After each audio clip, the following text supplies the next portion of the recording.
Olá, meu nome é Cleuton Amaral, professor de Geografia, e o nosso estudo de hoje é voltado para os alunos do 9º ano do ensino fundamental. Você já está pronto para o segundo bimestre? Se você disse que já, vamos primeiro rever alguns conceitos que você viu o ano passado, uma revisão, porque em breve seu professor trará novidades no segundo bimestre.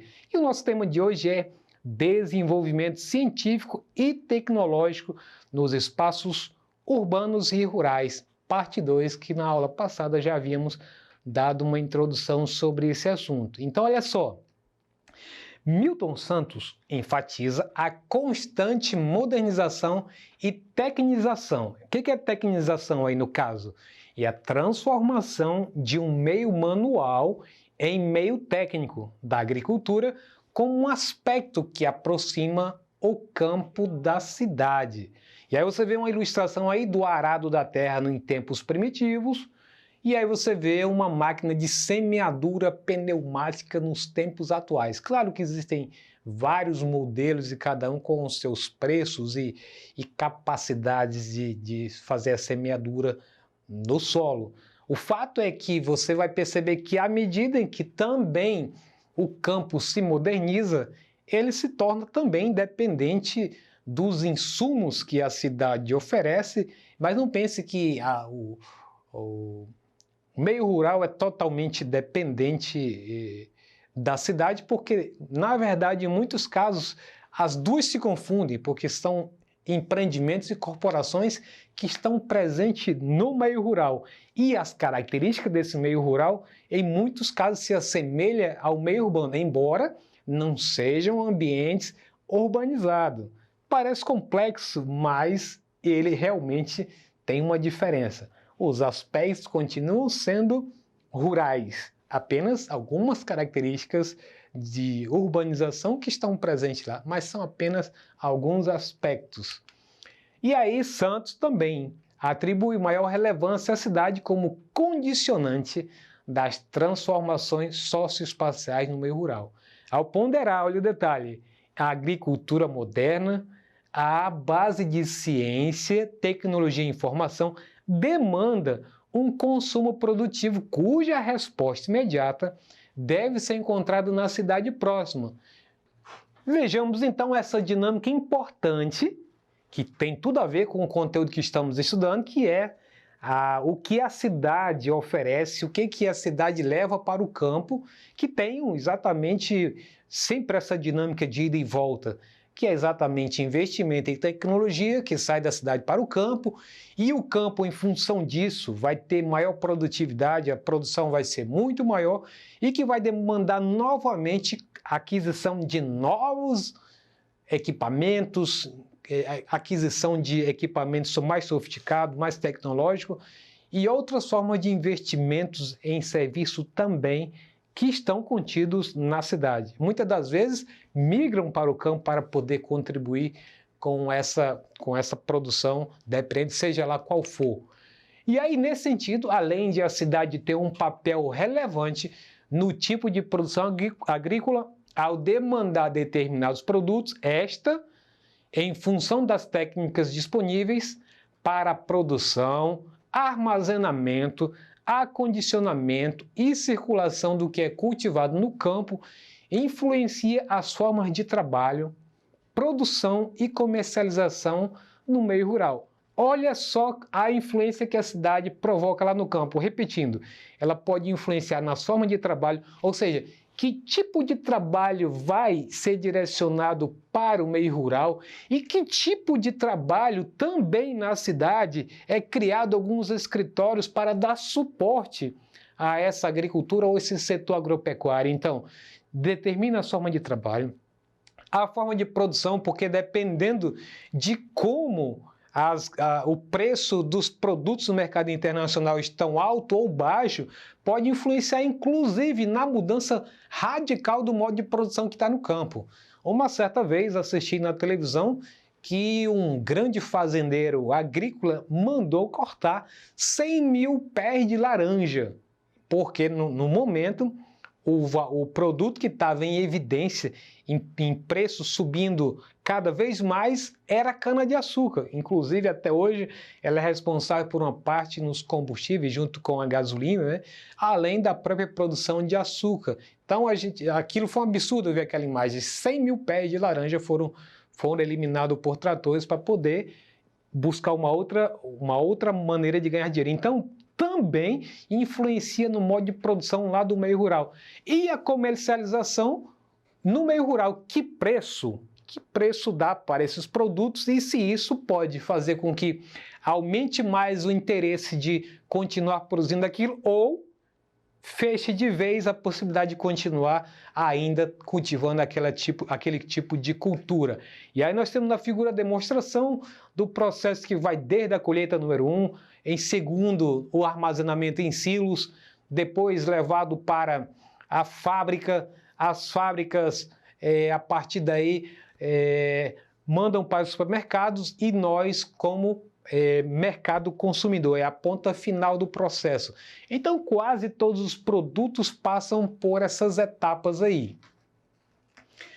A busca incessante por produtividade leva ao uso maior de técnica no campo e uma maior padronização da produção agropecuária e, por conseguinte, a redução, olha o detalhe aí, a redução da biodiversidade dos ecossistemas.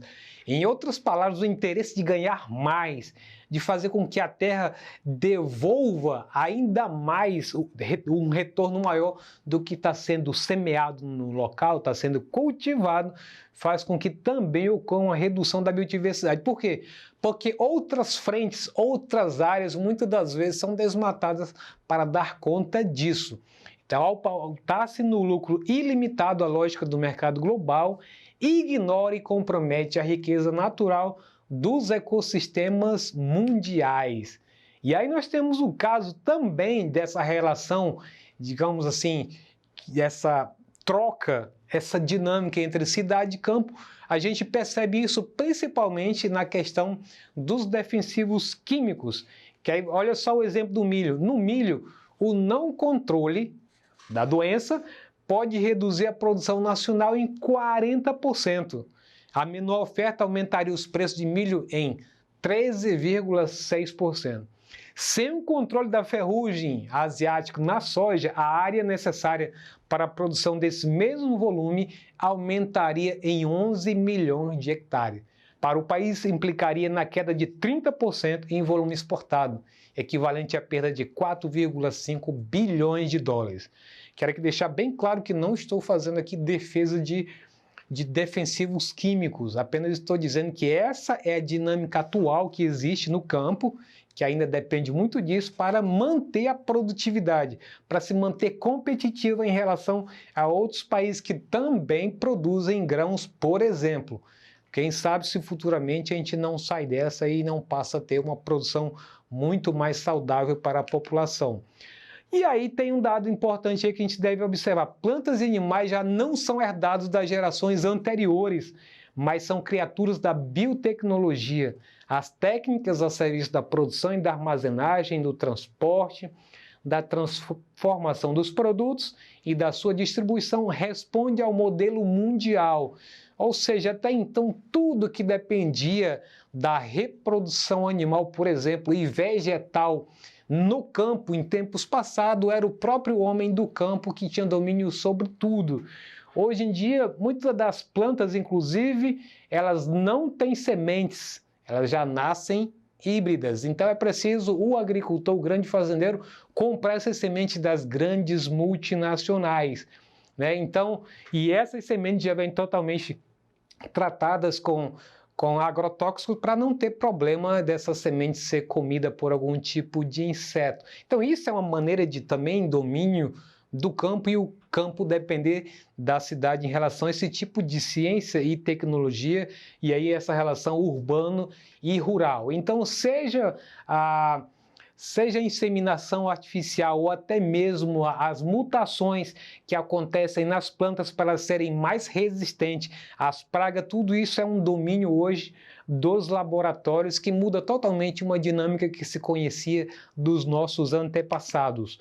Assim, as áreas de agricultura moderna se tornam mais vulneráveis que as cidades, em função da menor quantidade de atores sociais envolvidos e dos interesses propagadores da agricultura tecnizada. Por conseguinte, tais áreas são facilmente comandadas pelos atores hegemônicos. Resumindo, existem muitas multinacionais que controlam, tornam dependente, totalmente dependente, o meio rural. E aí tem alguns nomes bastante conhecidos, como a Nutrien, Mosaic, Uralkali e outras que fazem parte do domínio mundial dos principais fertilizantes. E também, quando se trata de agrotóxicos, não podemos esquecer que isso aí está presente principalmente no Mato Grosso com predomínio, a Monsanto. Alguns produtos até a gente compra no supermercado com essa marca, como manteiga, até mesmo farinha do trigo, que já vem também a marca dessa multinacional. A DuPont, a Bayer, né? Que a Bayer nossos pais e avós conhecem esse nome porque muitos desses venenos foram usados no passado. Então isso tem a ver com a tecnização, maquinização e quimificação dos processos de trabalho e produção do mundo rural expressam a tendência do industrialismo e do urbanismo lá dentro da área rural. E aí tem esse detalhe para finalizar nossa aula que chamou bastante atenção.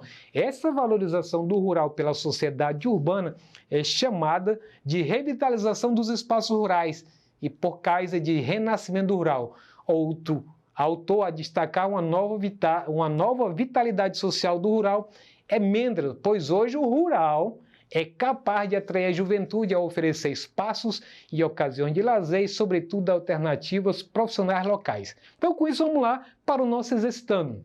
A agricultura moderna, à base de ciência, tecnologia e informação, demanda um consumo produtivo cuja resposta se encontra, letra A, na dinâmica cada vez maior dos centros urbanos, letra B, na dinâmica imprescindível da cidade e campo e suas relações múltiplas, letra C, apenas nas cidades médias e pequenas que ainda dependem da agricultura, letra D, todas estão corretas. E aí, qual foi a resposta que você encontrou aí? Se você disse que a resposta certa é letra B, tá certo! Na dinâmica imprescindível da cidade e campo e suas relações múltiplas, que a gente tentou mostrar e que isso envolve tanto ciência e tecnologia, tanto do meio rural como do meio urbano. Com isso, a gente encerra a nossa aula de hoje. Querendo acessá-la ou qualquer outro componente curricular, basta acessar a plataforma Eduque. Um abraço e até a próxima!